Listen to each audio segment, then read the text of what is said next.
Another dance in particular that definitely had a massive influence through research was definitely the forcible feeding dance. That was our second big ensemble. It's our second big ensemble number, I think. That was very.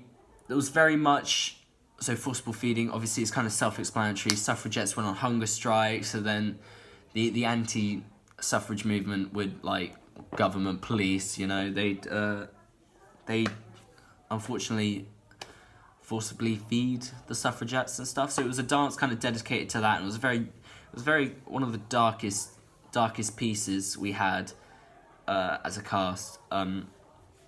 Particular moments when the cast would be on chairs and then selected people would be behind the chairs, kind of like force feed. Obviously not properly force feeding, but mimicking force feeding. I think one of the big things for research was how kind of brutal and gory and just sort of the backstory behind it. That's what made the piece, sort of thing. So we had the music going. It was very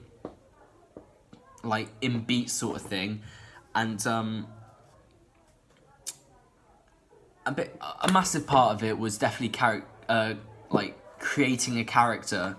It's massive for every dance, obviously, but I feel like this was one of the biggest ones because it was kind of one of them things. Me being a boy, I was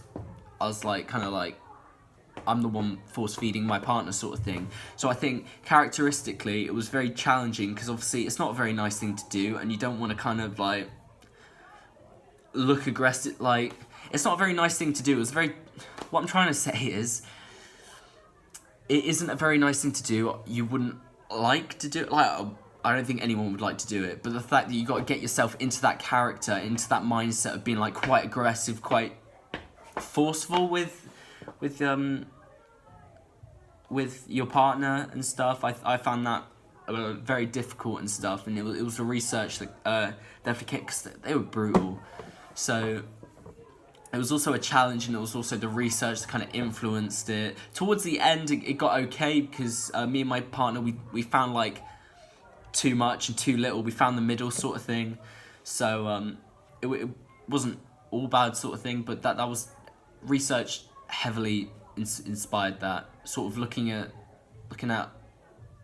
doctors and stuff and the procedures and sort of the lash. Just it was, yeah.